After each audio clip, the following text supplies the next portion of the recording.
Assalamualaikum warahmatullahi wabarakatuh. Selamat siang pemirsa podcast SMA 1 Demak. Lama tak jumpa. Pada kesempatan ini bersama saya Khairul Rozak sebagai host dalam kesempatan bincang-bincang santai dan ngobrol di pojok podcast SMA 1 Demak dalam berbagai isu-isu aktual, tajam dan seterusnya. Nah, pada kesempatan ini kita bulan Mei, kita masih dalam suasana Hari Pendidikan Indonesia dan kita pada kali ini juga mendatangkan narasumber yang relevan dan punya kapasitas untuk bisa bicara sedikit kaitannya dengan dunia pendidikan di Kabupaten Demak. Kita sapa dulu narasumber kita pada siang hari ini. Assalamualaikum warahmatullahi wabarakatuh. Waalaikumsalam warahmatullahi wabarakatuh. Selamat siang, sehat selalu. Iya. Alhamdulillah. Sehat Pak ya? Iya, alhamdulillah. Akhirnya Pak Haris. Iya. Bilang akhirnya itu setelah sekian lama PLT. Iya. Sekarang ada definitifnya. Iya. Alhamdulillah. Iya. Amanah diberikan, kita kerjakan dengan baik insyaallah. Iya. Padahal kalau kita melihat jejak rekam Pak Haris ini di dunia birokrasi Pak ya. Iya, betul. Di kepegawaian daerah, terus kemudian di camat, sekarang di Dinas Pendidikan Pak ya. Mulai per 5 Januari kemarin tanggal 4 dilantik, tanggal 5 saya mulai bekerja. Langsung start Pak ya. Nah, ketika Pak Haris mendapatkan amanah dan tanggung jawab sebagai leader di Dinas Pendidikan Kabupaten Demak, bayangannya apa Pak kalau boleh tahu? Salah satu karena memang untuk diberikan amanah itu ada proses sebelumnya, yaitu sebuah seleksi terbuka. Jadi sudah ada niatan dari saya untuk bisa masuk ke dalam jajaran Dinas Pendidikan karena ada kekosongan di sana. Bagian Dinas Pendidikan gitu. Nah, karena bagian Dinas Pendidikan. Kenapa begitu? Karena salah satunya adalah 5-10 tahun yang akan datang adalah mereka-mereka yang dikelola oleh Dinas Pendidikan untuk menggantikan generasi berikutnya. Gitu. Berarti sudah dalam tanda kutip fokus ndak nyaman di camat gitu. Bukan ndak nyaman. Jadi ada sebuah kesempatan yang lain yang diberikan pemerintah terbuka. Kenapa saya tidak ikut? Gitu. Kesempatan itu sehingga ketika ada pendaftaran seleksi terbuka kepala Dinas Pendidikan dan Kebudayaan itu ada beberapa yang lain juga. Di situ ada kepala BKPP, di situ ada kepala Dinas Pertanian, terus di situ ada kepala Dinlutkan. Terus dalam hal ini dari sekian banyak itu saya pikir saya berusaha untuk bisa masuk untuk menguatkan dari sebuah cita-cita saya dalam hati kecil saya memberikan pengaruh kepada banyak orang, memberikan inspirasi yang lebih besar. Karena dunia pendidikan ini lebih besar gitu ya, secara dampaknya. Iya, betul. Karena ada ratusan sekolah, terus kemudian di dalamnya ada siswa ribuan lah ya. Nah, kalau kita misalnya Pak, ini kalau kita bisa nilai 1 sampai 10 Pak. Skala 1 sampai 10 Pak. Berapa kira-kira nilai skor interval 1 sampai 10 menurut pandangan Pak Haris sendiri? Sebelum masuk di dunia pendidikan. Bagian daripada keluarga besar Dinas Pendidikan. Iya. Kalau saya boleh bilang bahwa di angka 1 sampai 10 tadi saat ini itu masih pada posisi 7. Kenapa begitu? Karena masih banyak hal yang harus diperbuat oleh pendidikan, utamanya untuk menguatkan program yang dilakukan oleh pemerintah, yaitu Merdeka Belajar sampai ke seluruh pelosok yang di kabupaten sampai ke paling kecil yaitu di satuan pendidikan. Sehingga itu butuh sebuah progres yang besar di setiap waktunya agar itu timelinenya jelas. Nah itu makanya kalau insya Allah saya ini sudah masuk, tinggal menguatkan proses sehingga apa yang saya nilaikan di angka 7 dan 8 itu nanti bisa lebih tinggi lagi. Oh gitu. Iya. Nah, Pak Haris sendiri targetnya berapa? Ini kan kebetulan Pak Haris kan belum lama juga di dunia itu. Kalau berbicara tentang angka, maka saya maksimalkan di angka 8 sampai ke 9. Jadi mengapa begitu? Karena ada sebuah hal yang harus diselesaikan secara bersama. Tidak bisa sendirian. Ya, kalau sendirian kemungkinan bisa saya bilang 9 sampai 10. Tapi kalau harus melibatkan banyak lintas sektor itu dibutuhkan sebuah komunikasi, sebuah koordinasi, sebuah kolaborasi sehingga visi visi misi yang sama dari bupati sampai turun ke bawah, semuanya bisa dilaksanakan dengan baik. Nah, di situ Mas. Iya, dari Pak Haris tadi pengen jadi bagian dari keluarga besar, terus kemudian angka 9, kira-kira yang menjadi prioritas Pak Haris dalam waktu jangka dekat apa kira-kira kalau boleh tahu? Yang pertama yang paling dekat adalah sebuah tools atau sistem yang terbangun itu kaitan dengan kekosongan jabatan kepala sekolah. Oh gitu. Itu mengapa betul. begitu? Karena ketika bicara tentang kepala sekolah, maka di sana ada sebuah guru yang diberikan tugas tambahan. Sementara di peraturan dari Permendiknas disebutkan di situ bahwa Kemendikbud disebutkan bahwa ketika berbicara tentang calon kepala sekolah itu salah satunya bersumber dari guru penggerak. Betul.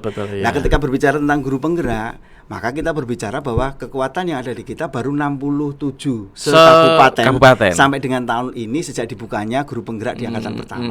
Itu sebuah tantangan yang luar biasa untuk bisa kita sampaikan kepada teman-teman para guru untuk bisa masuk, kemudian bergabung di guru penggerak, sehingga itu jadi sebuah sumber untuk bisa jadi calon kepala SDM sekolah. Itu salah satu potensi SDM gitu. Ya. Sementara kekosongan cukup besar dan banyak, ada 138 kekosongan. 138 SD. SMP 12 atau 14. Padahal jumlah guru penggeraknya jumlah sekolah tingkat SMP berapa kalau 38. Kalau di SD kurang lebih sekitar 400 sekian sampai 600. Sehingga itu butuh waktu dan butuh proses yang lama, tetapi setidaknya yang pertama kita bangun tim penilai kinerja kepala sekolah dulu. Dari situ kemudian kita undang ada inspektorat, ada BKPP untuk menilai apakah itu teman-teman dari guru penggerak itu langsung masuk atau bagaimana. Hasilnya digodok dulu gitu ya. Betul. Dari segala aspek itu maksudnya ya. Betul. Kenapa begitu? Karena tentunya saudara-saudara kita guru yang sudah senior yang tidak bisa masuk ke dalam guru penggerak tapi punya potensi kan juga butuh diperhatikan. Tetapi secara akomodasi peraturan tidak memungkinkan karena beliau bukan bagian guru penggerak itu. Itu jadi persoalan tersendiri, sehingga ini kita dalam satu bulan ini, bulan Mei lah menuju ke bulan Juni nanti saat tahun ajaran itu kita harapkan sudah bisa memungkinkan untuk bisa masuk ke dalam teman-teman yang guru penggerak itu nanti mau bagaimana karena itu yang dikhawatirkan senior guru teman-teman yang lain itu mengatakan pengalaman untuk memimpin, pengalaman untuk bisa mengelola, memanage para guru-guru senior itu dibutuhkan mental juga. Dibutuhkan kemampuan, kompetensi untuk bisa merangkul, tidak hanya sekedar menyampaikan tentang peraturan. Karena saya juga guru penggerak, Pak. Calon CGP tapi angkatan 7. Angkatan kemarin. Nanti 1 Juli kalau tidak salah panen karya. Kemarin angkatan 6, angkatan 5 sudah inilah. Ini Pak, kita bicara mengenai pendidikan berarti dalam waktu dekat ini yang perlu dikerjakan artinya menjadi PR Pak Haris itu bagaimana terus kemudian mendistribusikan penempatan kepala sekolah itu, karena memang saya kebetulan juga sering ngobrol dengan beberapa kepala sekolah itu Pak, PLT sana, PLT sini dan seterusnya gitu Pak. Itu makanya setelah kita nanti berkonsentrasi untuk bisa penempatan dari 67 guru. 67 guru itu bisa tidak hanya di guru SD, di situ ada sebagian guru SMP, sebagian guru SD dan juga ada beberapa guru TK, tetapi ada juga yang masih honorer. Kan menjadi persoalan tersendiri. Betul. Sehingga ketika pada saat akan ditempatkan sebagai kepala sekolah atau berikan tugas tambahan sebagai kepala sekolah itu artinya yang pertama kaitan dengan jumlah formasi yang ada, sehingga kan kita harus hitung betul. Di sana misalnya sudah penuh, berarti ada harus yang bergeser. Setelah itu ditempatkan di tempat itu, baru kemudian diangkat menjadi atau ditambah tugasnya sebagai kepala sekolah. Oke. Pak, selain itu Pak, penempatan itu kemarin itu kan banyak saya kan melihat di kanal Lapor Gub Pak. Ya betul. Pak Haris monitor Pak ya. Ya siap. Nah di Lapor Gub itu ternyata masih banyak netizen atau publik Demak, masyarakat Demak itu melaporkan dalam tanda kutip istilahnya pungutan itu Pak ya. Beberapa SD, beberapa SMP dan seterusnya. Saya monitor di Lapor Gub itu di Demak ada beberapa lah, tidak saya sebutkan. Itu bagaimana Pak? Untuk menurut Pak Haris sendiri? di dalam ketentuan dari Kemendikbudnya itu ada bahwa untuk melakukan itu bukan disebutkan secara pungutan secara langsung, tapi itu sebagai sukarela sumbangan. Sumbangan sukarela yang diberikan oleh masyarakat terhadap pemerintah dalam hal ini di satuan pendidikan tersebut. Sehingga perlu digarisbawahi ketika bicara tentang pemungutan itu kan munculnya adalah jumlah yang ditegaskan berapa. Terus kemudian setelah ditentukan, kemudian tanggal untuk pelunasan juga harus ditentukan. Setelah itu setelah besaran tanggal, kemudian di situ ada kesan diwajibkan. Nah makanya dari situ kita sampaikan kepada satuan pendidikan dalam hal ini ketika membicarakan tentang pungutan ini sangat sensitif sekali. Betul. Jadi sehingga ketika bicara tentang itu maka ada sebuah pernyataan dari orang tua wali murid kaitan dengan kegiatan yang dilakukan oleh satuan sekolah, satuan pendidikan. Jadi ketika bicara itu disebutkan pungutan, sebenarnya kan ketika dibicarakan oleh mereka sendiri kan membicarakan kondisi sekolah mereka masing-masing, dari komite sekolahnya, kemudian perwakilan dari paguyuban orang tua murid, kemudian dari gurunya di situ, kemajuan yang mau dicapai oleh masing-masing sekolah itu dengan cara bagaimana. Kalau hanya mengandalkan BOS itu untuk operasional tidak masalah, tapi untuk infrastruktur juga dibutuhkan bantuan. Sementara Pemda untuk mampu secara keseluruhan dari semua SD, semua SMP, dari TK PAUD untuk kaitan dengan infrastruktur, seperti harus bergantian. Kalau sudah ada di SD sini, ya nanti kita ganti SD yang sini. Tapi sementara jumlah yang cukup besar, termasuk di TK dan di PAUD maupun di pos PAUD, di infrastruktur mereka dibutuhkan, sehingga itu menjadi sebuah persoalan tersendiri. Nah itu di masing-masing dan mungkin ada yang menyampaikan itu adalah tentang kejelasan yang pertama kaitan dengan loh ini kok masih dipungut kan gitu. Sebenarnya itu sebagai sebuah perhatian dari masyarakat atas proses pendidikan yang dilakukan di masing-masing sebagai kontrol ya. Nah ketika itu misalnya di situ dimusulkan untuk menarik dari masyarakat sekitar agar bisa partisipasi. Jadi sehingga dari masyarakat itu di sana itu benar-benar melaksanakan pendidikan dengan baik. Contohnya adalah dengan gedung yang baik, terus adanya gapura mungkin atau mungkin pelataran untuk permainan untuk pavingnya, dan sebagainya, sehingga itu dibutuhkan sebagian dana dan pengumpulan dana itu dalam bentuk sumbangan sukarela. Jadi suka dan rela, jadi tidak ada paksakan dengan bentuk pungutan. Jadi suka dan rela intinya gitu. Kalau tidak mampu untuk membayar, istilahnya tidak mampu untuk memberikan sumbangan ataupun tidak mau belum mampu untuk bisa memberikan partisipasi yang seperti itu yang diputuskan bersama itu, ya disampaikan saya tidak mampunya segini, dan itu tidak boleh kemudian ada penegasan lo harus begini harus segini.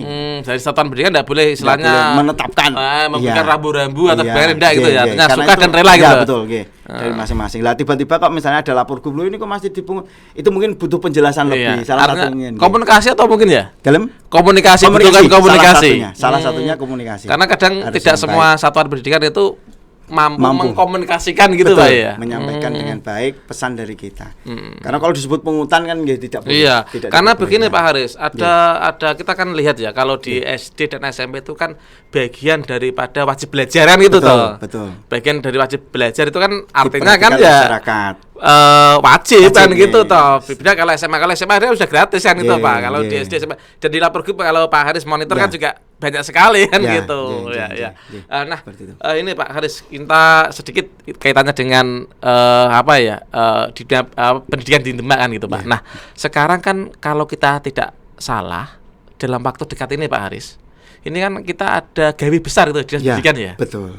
Yaitu penerimaan peserta didik baru. Betul. Nah, gimana Pak? Bisa disampaikan Pak? Jadi untuk penerimaan peserta didik baru yang ada di kita, itu kita sudah sosialisasikan di 2-3 minggu yang lalu, yang berkaitan dengan surat keputusan yang sudah kita lakukan, yaitu keputusan Kepala Dinas Pendidikan tanggal 31 Maret 2023 tentang petunjuk teknis penerimaan peserta didik baru PPDB pada Taman Kanak-kanak, Sekolah Dasar dan Sekolah Menengah Pertama di Kabupaten Demak. Kemudian kita juga keluarkan surat keputusan Kepala Dinas juga nomor 422.1/1160/2023 tanggal 31 Maret petunjuk teknis penerimaan peserta didik baru sistem daring pada Sekolah Menengah Pertama negeri Kabupaten Demak tahun 2023-24. Jadi kita buat 2 sistem. Sistem secara umum dan kemudian sistem secara daring atau online. Secara umum gimana, Pak? Secara umum adalah dari mulai dari TK ke SD, SD itu waktunya bersamaan. Jadi sehingga kaitan dengan daring juga bersamaan. Kita harapkan pada tanggal 15 ini sampai dengan tanggal 24 nanti bisa terselesaikan. Tanggal 15 ini itu untuk afirmasi. Jadi mereka yang memiliki tingkat afirmasi yang didaftarkan. Jadi artinya afirmasi adalah suatu kondisi yang disampaikan di situ berdasarkan persentase yang ada. Misalnya dia perlu dibantu melalui kartu KIP atau dia tidak mampu melalui bantuan PKH dan sebagainya. Itu afirmasinya. Jadi kita buka afirmasi untuk di kita. Nanti pada saatnya setelah afirmasi itu dilakukan baru kemudian online secara langsung yang berkaitan dengan pendaftaran secara umum. Jadi, itu yang afirmasi. Ya, ini afirmasi dulu, afirmasi. Lah, salah satunya yang perlu diperhatikan bahwa ketika kita berkaitan dengan jalur afirmasi bahwa di situ bagi peserta didik yang berasal dari keluarga ekonomi tidak mampu dan penyandang disabilitas itu jadi diberikan kesempatan. Tapi kalau disabilitasnya itu tingkat 2 maksudnya tidak hanya 1 disabilitas itu kita pastikan yang bersangkutan itu bisa melakukan aktivitas untuk masuk sekolah. Jangan sampai kemudian beliau masuk sekolah tapi tidak bisa melakukan bisa apa-apa gitu ya. Sehingga afirmasi ini diperuntukkan yang berasal dari keluarga ekonomi yang tidak mampu tadi penyandang disabilitas salah satunya, terus peserta didik yang melalui di luar zonasi. Jadi di situ bisa muncul itu tetapi menunjukkan dengan keterangan tidak mampu dengan diketahui masuk dalam data terpadu kesejahteraan sosial. DTKS, Dinas Sosial. Jadi kalau misalnya ada informasi yang bersangkutan itu di desa, itu tidak mampu, kemudian dari yang bersangkutan ingin melanjutkan sekolah dan bisa mendaftarkan melalui afirmasi tidak mampu dengan koordinasi dengan Dinas Sosial. Dari Dinas Sosial akan memberikan klarifikasi yang bersangkutan masuk dalam data DTKS, terus memberikan keterangan bahwa yang bersangkutan masuk DTKS dan kemudian masuk ke dalam zona afirmasi ini kemudian bisa masuk dalam daftar. Ini berarti kalau kita lihat Pak, mulai tanggal 15 kan hari ini Pak ya? Ya, hari ini sudah mulai. Sudah mulai pada tahap afirmasi. Jadi yang daftar afirmasi. Mereka-mereka yang mempunyai masuk di dalam daftar itu. Kalau untuk Yonasi masih nanti. Yonasi. Ya, betul. Lah yang kalau yang ada berapa Pak sistem penerimaan di SMP itu Pak? Ada tadi kan yang pertama menyampaikan afirmasi, terus kemudian kalau boleh tahu zonasi. Afirmasi kuotanya berapa Pak? Untuk yang kuota yang ada di kita 15%. Jadi 15% dari jumlah yang secara keseluruhan. Dari 15% ini diharapkan kalau memang nanti bisa terpenuhi ya kita sesuaikan. Jadi minimal 15%, kemudian untuk zonasi minimal 50%, kemudian perpindahan tugas orang tua atau wali itu 5%, terus kemudian prestasi disesuaikan dengan kuota yang ada. Jadi artinya sisa dari jumlah-jumlah itu prestasi ada di sana. Berarti kalau yang hari ini itu adalah sudah mulai tahapan yang jalur afirmasi, betul. Baik afirmasi yang disabilitas maupun afirmasi yang tidak mampu, kurang mampu gitu ya. Gitu sampai tanggal 19. Lah yang untuk yang lain Pak, jalur yang lain. Yonasi atau termasuk yang prestasi atau perpindahan tugas? Nah, untuk dalam jalur dalam jaringan tadi kita sampaikan bahwa tanggal pendaftaran 19 nanti mulai untuk mandiri ataupun bantuan. Jadi mandiri itu mereka yang melakukan lewat upload sendiri. Upload dokumen itu ya? Ya betul, upload dokumen itu tanggal 19 sampai 24 nanti. Untuk dalam jaringan yang lewat sekolah mereka datang ke sekolah minta bantuan. Bisa jadi gitu. Itu bisa dilakukan. Itu juga waktunya sama tanggal 19 sampai dengan 24. Kemudian dari dasar itu kemudian ada verifikasi berkas calon yang dilakukan oleh panitia. Itu nanti akan dibatasi pendaftaran itu tanggal 24 Mei pukul 10. deadline terakhir boleh daftar dalam jaringan. Terus kemudian untuk penetapannya tanggal 25, terus pengumumannya dalam website rencana kita tanggal 25 jam 10. Sehingga diharapkan dari situ bisa muncul siapa saja yang diterima. Kemudian daftar ulangnya dari 29 sampai 30 Mei di masing-masing satuan pendidikan. Nah, ini tadi karena Pak Haris sudah ke teknis, ya kan? Mestinya kan teknis itu kan satuan pendidikan lah ya, karena betul, Pak Haris ini kayaknya sudah menguasai teknis juga. Gitu. Nah, berarti kalau misalnya Pak tidak semua orang itu kan paham kaitan dengan teknologi, Pak. Orang-orang kampung dan seterusnya mau sekolah dan seterusnya. Kok sekarang kan tidak seperti dulu, Pak ya? Kalau dulu kan sebenarnya datang ke sekolah, terdaftar, selesai kan gitu. Nah, apakah terus kemudian untuk yang efektif orang-orang itu kemudian harus datang langsung ke sekolah, dan caranya bagaimana, Pak? Kalau yang datang ke sekolah itu semua dokumen harus disiapkan. Jadi artinya benar-benar tidak tahu. Misalnya dia ada di Karangawen, berarti kan ya sekolah yang terdekat yang bisa masuk juga di Karangawen. Tetapi kalau misalnya di Karangawen tersebut beliau pengen daftar melalui jalur lain, misalnya prestasi tadi, itu kan juga perlu upload dan sebagainya, minta bantuan kepada petugas di satuan panitia gitu ya. Satuan terdekat pasti akan memberikan bantuan. Nah, kalau boleh tahu Pak, sebelum itu tentunya kan ada kuota-kuota Pak ya. SMP ada kuotanya berapa dan setelah penetapan kuota itu dasarnya dari mana Pak? Untuk penetapan kuota itu kami sampaikan kepada penyelenggara bahwa ketika bicara tentang kuota berarti maksimal itu di 11 kelas. Maksimal. Jadi tidak boleh kemudian dia bisa membiayai sekian kelas terus 12 kelas, enggak. Itu maksimal 11 kelas. Bisa jadi kurang dari itu. Tergantung dari kemampuan sekolah dalam pengelolaan dan ruang kelas yang memadai di setiap tingkatan atau jenjang. Jenjang kelas 1, kelas 7, kelas 8, kelas 9. Artinya sebelum ada penetapan kuota PPDB itu tentunya di samping maksimal itu tentunya sudah ada asesmen juga ya. Betul, dari pendidikan gitu Pak ya, terkoordinasikan gitu Pak ya. Karena itu kemarin itu ada sempat yang protes dari swasta. Loh ini kalau nanti terlalu banyak di 11 maksimal mungkin berarti muridnya saya dari mana? Nasibnya kan seperti apa kan gitu. Makanya kita sampaikan bahwa di dalam ketentuan itu untuk kan kita terbuka lebar untuk masyarakat akses untuk bisa menyelenggarakan pendidikan. Yang terpenting adalah semua komponen kaitan dengan pendidikan yang akan diselenggarakan itu bisa terpenuhi. Kan misalnya ada sebuah yayasan, pertama dia hanya memiliki satuan pendidikan di TK misalnya. Oh, aku pengen mendirikan SD. SMP, SD dulu, TK, SD. Dari SD kan harus syarat-syaratnya, gurunya bagaimana, terus kemudian infrastrukturnya bagaimana dan seterusnya. Nanti ada syarat-syarat yang harus dipenuhi. Setelah itu kemudian ternyata berhasil. Terus dia pengen mengembangkan yayasan tersebut ke SMP. Itu juga dengan syarat-syarat yang harus dipenuhi. Seperti itu, sehingga kemarin kan kalau berdekatan bagaimana? Lah ketika ada 5 km kok tidak ada sekolahan, itu sebenarnya ada kewajiban pemerintah hadir di sana. Jadi ada kewajiban pemerintah itu. Ada intervensi. Ya, intervensi pemerintah. Sehingga harus ada sekolah di sana. 5 kilo. 5 kiloan. Lah tetapi ketika ada akses swasta tadi, misalnya jajaran itu tidak ada ketentuan untuk jarak seperti minimarket, jaraknya harus tidak ada. Jajar itu boleh.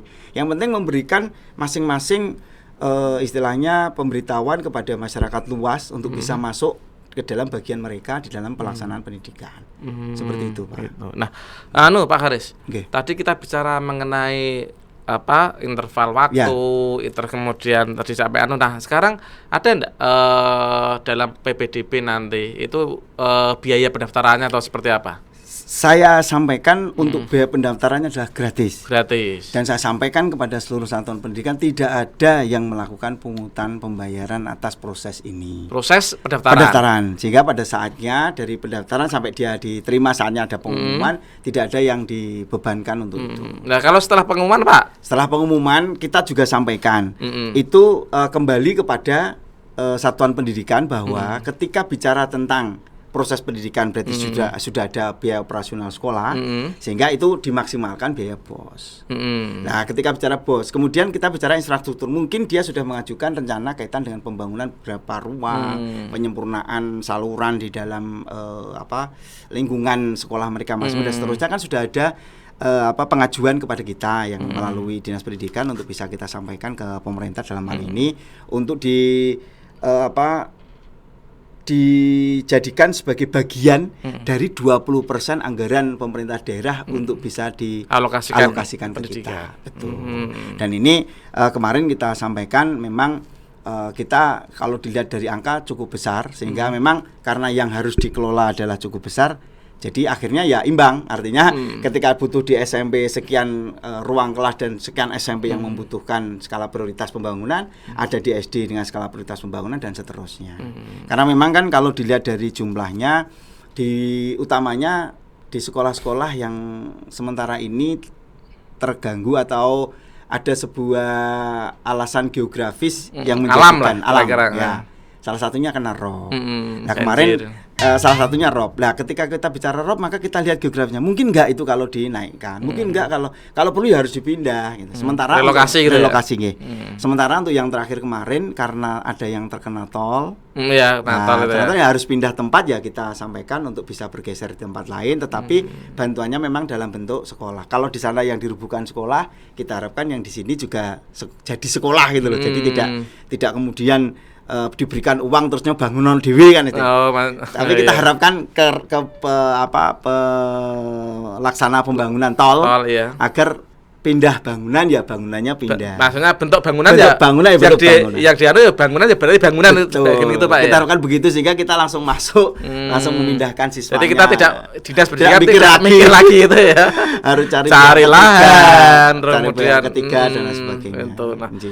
Ini Pak, mohon maaf Pak, kalau misalnya Pak, tidak semua tentunya itu orang itu kan taat dengan aturan Pak. Betul. Misalnya ada yang bandel Pak saat pendaftaran tadi Pak. Apa kemudian menjadi konsekuensi dan resikonya Pak? Dan salah satu yang kami sampaikan yang pertama kaitan dengan kita kasuistis ya, artinya fokus pada persoalan misalnya yang bersangkutan itu kaitan dengan pengen menambahkan lewat harus dengan amplop yang kan seperti itu. Lah kita sampaikan bahwa hal-hal tersebut itu tidak boleh kemudian menjadi paksaan. Nah, kalau ada kejadian ya kita undang penyelenggaranya, kita sampaikan bahwa itu tidak boleh, kan bentuk konkret yang mau dimaui beliau itu apa. Sakjane iki pengen opo gitu loh Mas. Sehingga ada sebuah diminta klarifikasi gitu. Betul. Kita harus klarifikasi agar tidak terjadi miskomunikasi, perbedaan komunikasi yang tersampaikan dengan dari pihak sekolah kepada mereka. Karena kalau sudah ada seperti itu kan mencoreng nama sekolah, dan itu tidak hanya sekolah saja, bisa jadi kepada seluruhan pemerintah daerah dalam penyelenggaraan PPDB. Kalau boleh tahu Pak, Kabupaten Demak kuota PPDB yang SMP negeri berapa Pak? Ada Pak barangkali angkanya. Kabupaten Demak barangkali. Kalau untuk kuota realnya saya tidak bawa datanya. Iya, barangkali kan. Angkanya yang enggak. Angkanya enggak bawa saya. Ini Pak, kalau kita melihat karena Pak Haris itu baru tahun pertama ini Pak ya, PPDB. Nah, ada enggak perbedaan antara PPDB yang tahun kemarin dan tahun sekarang? PPDB yang tahun kemarin itu salah satu tentang afirmasi. Jadi kemarin disabilitas itu belum menjadi sebuah prioritas. Tapi karena ini kita harapkan disabilitas itu langsung persis yang tidak dipisah itu bagian mana, sehingga harus ada peran pemerintah di situ. Kalau misalnya dia disabilitas di bagian lengan, yang tangan masih bisa menulis, masih bisa lah. Memang ada sebuah harapan kaitan dengan disabilitas itu ada guru yang datang. Tetapi kalau itu kayaknya masih belum mampu Kabupaten Demak. Oh iya, karena banyak faktor ya. Ya, salah satunya faktor SDM juga. Ya, betul. Sehingga kami harapkan tetap mereka bisa ke sekolah seperti yang formal, tetapi ada bagian yang tidak bisa atau tidak sama dengan teman-teman yang lainnya. Itu fokus di disabilitas. Terus kemudian yang berikutnya yang membedakan yang tahun kemarin adalah kaitan dengan verifikasi data terpadu kesejahteraan sosial. Kalau yang tahun kemarin, ini kan saya berdasarkan cerita evaluasi, evaluasi data itu ya. Data yang ini kita kembangkan ke sini, bagaimana caranya agar DTKS itu menjadi kunci dari sebuah filter yang bersangkutan bisa diikutkan masuk ke dalam proses ini atau tidak. Caranya salah satunya adalah verifikasi dari dinas sosial. Nah, tidak mungkin kemudian dinas sosial itu mengampu sendirian. Dia biasanya langsung menanyakan dari desa, masuknya dikonfirmasi apa, terus nanti dicek di DTKS. Misalnya di sana ini sudah diberikan keterangan yang bersangkutan tidak mampu karena dia masuk program PKH. Nah, ketika ternyata betul masuk dalam ada di DTKS. Match gitu maksudnya betul, ya. Jadi itu memang kalau dilihat kan masih belum autentikasi secara lewat internet ini, tapi kita bisa melalui operator. Betul. Jadi operator di SMP sana itu menerima informasi dari yang bersangkutan itu dari desanya untuk memberitahu ke Dinsos. Dari Dinsos ngecek, setelah itu baru kemudian memberikan konfirmasi di sana masuk, setelah itu baru didaftarkan. Itu sebenarnya tidak perlu waktu yang lama ketika kooperatif antara operator yang di desa ke Dinsos. Kami juga ingin agar Dinsos itu juga intervensi kepada desa bahwa ikut membantu proses dari tanggal ini sampai dengan tanggal. Jangan tunggu kalau ada laporan gitu ya. Betul. Nah, artinya kalau Pak Haris hari ini sampai tanggal tertentu itu sudah ada termasuk verifikasi yang dinas jalur disabilitas, afirmasi dan seterusnya. Artinya sektor yang lain termasuk dinas sosial itu sudah diajak rembukan apa belum? Sudah. Oh, sudah. Jadi kita ngajak rembukannya ke Dinsos sama Dukcapil. Iya, betul. Nah, Dukcapil kan itu berkaitan dengan bahwa itu ya, zonasi. Salah satunya itu KK, penempatan ya, di mana. 6 bulan itu maksudnya ya. Sebenarnya 6 bulan sebelum itu harus sudah menjadi penduduk. Jangan sampai kemudian muncul tiba-tiba pindah, tiba-tiba datang, masuk seperti itu. Iya. Nah, terus kemudian kalau saya melihat PPDB 2023 ini, Pak, apa yang ingin semangat yang dibangun Dinas Pendidikan, Pak? Salah satunya adalah kita membangun proses berjalan sesuai dengan aturan dan tentunya diharapkan validitas data tidak terganggu karena sudah berkoordinasi dengan dinas-dinas terkait. Terus kemudian yang terakhir adalah tanpa akses. Jadi setelah nanti diumumkan, setelah diverifikasi masing-masing sekolah, kemudian diumumkan melalui website, ya kita harapkan tidak ada masalah lah ke belakang. Kalau tidak sukses ada tanpa akses. Sukses tanpa akses dan akhirnya berprestasi gitu nanti kalau dianum. Nah, bicara prestasi, Pak. Ini Demak itu kayaknya kalau tidak salah di tingkat Jawa Tengah loh, Pak. Ini prestasinya di dalam di dalam akademik, Pak ya. Karena tolak ukurnya kalau kita prestasi itu kan ada OSN. Demak ini kan selalu 10 besar dari bawah, Pak. Kita harapkan tetap hal yang sama kita sampaikan untuk OSN bisa diikuti oleh semua teman-teman satuan pendidikan sesuai dengan jenjangnya untuk bisa menunjukkan kemampuan di masing-masing wilayah. Nah, salah satunya motivasinya adalah kemarin kita untuk salah satu contoh adalah kita juga selenggarakan selain OSN di tingkat guru. Kita kemarin di Hardiknas kita ada guru berprestasi, ada kepala sekolah berprestasi, terus kemudian di semua jenjang. Nah, itu kita harapkan itu jadi motivasi untuk bisa menelorkan anak-anak didik mereka untuk ikut di OSN sebagai motivasi. Ini loh, Bapak guru ini jadi juara sak kabupaten. Kami memang jenengan adik-adik kita juga bisa ngikuti proses yang sekarang sedang berjalan. Seleksinya cukup besar dan online sekarang sehingga terbuka gitu ya.